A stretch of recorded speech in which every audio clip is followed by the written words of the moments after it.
اللهم إن كنت محسنا فاقبلني، وإن كنت مسيئا فارحمني، وفرج عني كل ضيق، ولا تحملني بلطفك ما لا أطيق. السلام عليكم ورحمة الله وبركاته. ازيكم عاملين ايه؟ راجع لكم بفيديو جديد. فيديو النهاردة بقى تكملة الفيديو اللي فات. لما قلت لكم انا عملت كذا حاجة بس يعني ما هصورتهاش. ده كان كده الغدا بتاعنا اليوم ده. عملت كده شوربة عدس. حطيت عليها بس اللي هي الحاجة اللي انا وريتها لكم دي، طماطم وجزر وبصل، وحطيت كمان توم. وبعد كده ما استوت ضربتها في الخلاط. وطبعا يعني ايه، وهي خلاص استوت حطيت لها بقى التوابل، حطيت ملح وكمون بس يعني وفلفل اسود. المهم كده بعد ما استوت قطعت عيش كده عشان احمصه جنبها.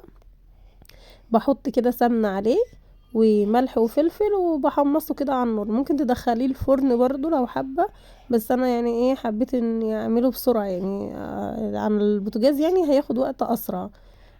وقت اقل، يعني ان هو هيخلص بسرعة يعني. فانا قطعته كده، كنت بقطعه بالمقص يعني عشان بس ايه اقطعه حتت كده يعني قد بعض. وخلصت كده وحطيت الاكل ده. كده كان غدانا اليوم اللي هو انا صورت لكم فيه الفيديو اللي فات ده، يعني كان يوم الخميس. وده كده كان الغدا. المهم بعد ما خلصت بقى جيت اغسل مواعين، كانت المية قطع. المهم عديت بقى يعني قعدت كده بقى بعد ما اليوم يعتبر خلص، كنت على بالليل كده شوية، وكان بقى مواعين الغدا والعشاء والفطار. فكانت مواعين كتيرة يعني. فبدأت كده ايه اغسلها معاكم. بس هو الجو ساقعة ومش عارفة ايه، وطبعا كنت بغسلها بالليل زي ما بقول لكم. بس يعني هو انت بس بتسقعي ايه في الاول كده، لكن لما ايدك كده بتاخد على المية وبتبدأي بقى تفضلي تغسلي، يعني خلاص بقى تلاقي الدنيا هديت معاكي. وكل بقى ما المواعين تبدأ تقل خلاص بقى انت بتحسي براحة. ياه. طبعا بس يعني لو ما تدخلي المطبخ طالما الحوض مليان مواعين هتلاقي طبعا مواعين في كل حته. يعني انا حاطه مواعين برضو ورايا على الرخامه عقبال ما اخلص اللي في الحوض، عشان الحوض بتاعي صغير يعني. ف لا نفسيتك بتبقى تعبانه، لكن طالما المطبخ بتاعك خلصان خلاص بقى انت اي حاجه تانية مش مهم. كده كده انا عندي اطفال فهم بيبهدلوا الدنيا بره، بس طبعا هم ملهمش دعوه بالمواعين.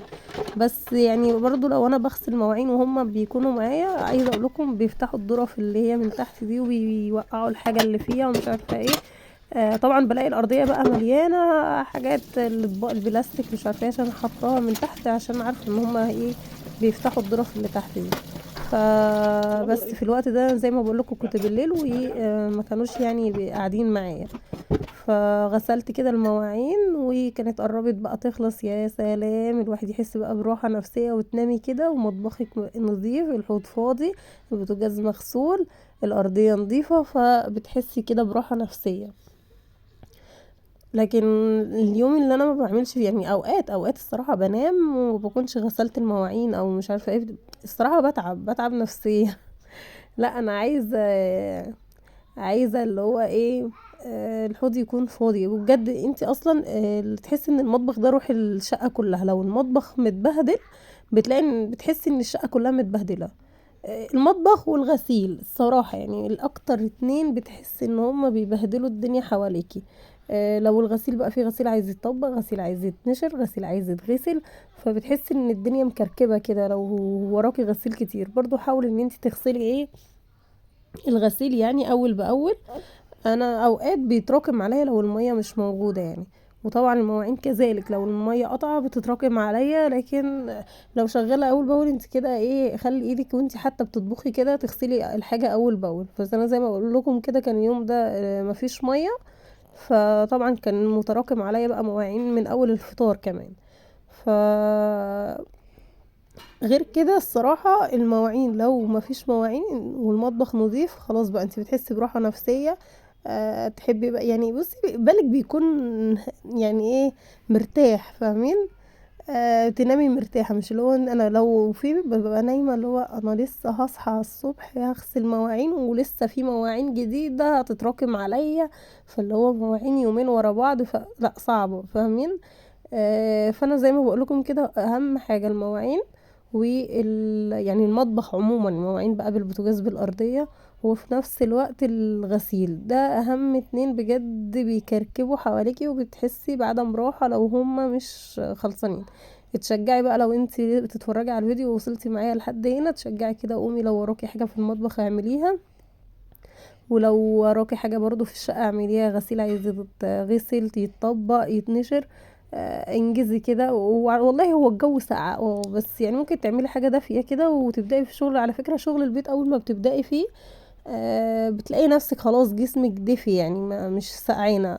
انا اوقات ببقى تحت الغطا اللي هو انا سقعانه كده مش عايزه اقوم اعمل حاجه، بس طبعا يعني احنا كأمهات ورانا مسؤوليه اطفال مش عارفه ايه، طبيعي لازم تقومي. يعني انا كمان اولادي لسه صغيرين، مش هيعملوا حاجه لنفسهم، سواء اكل شرب مش عارفه ايه، فلا لازم يعني ايه اقوم كده ايه اعمل لهم. فكده كده بقوم، بس لو فضلت متكاسله ان انا اعمل حاجه هلاقي متراكم عليا حاجات كتيره. بعمل الحاجه بجهد زياده عشان الاولاد معايا ومش عارفه ايه، بس والله في الاخر بترتاحي نفسيا لما الدنيا بتكون حواليكي منظمه ومرتبه. بس يعني حاولي برضو يعني ايه الحاجه اول باول تتعمل عشان ما تتراكمش عليكي وتحسي ان انتي وراكي حاجات كتيره جدا. ممكن تنظمي وقتك، يعني ممكن انت تعملي ورقة كده تكتبي فيها المهام بتاعتك اللي انت عايزة تعمليها في كل يوم. مثلا انت شوفي الشقة محتاجة فيها ايه تتعمل، ايه توت، فنظمي كده وقتك. قولي مثلا هعمل كذا النهارده، هعمل كذا، فاكتبي كده الحاجه اللي انت عايزه تعمليها واعمليها. وكل ما تعملي حاجه اعملي صح عليها، فهتحسي نفسك الله اذا انت بتنجزي الحاجه اللي انت بتكتبيها فعلا.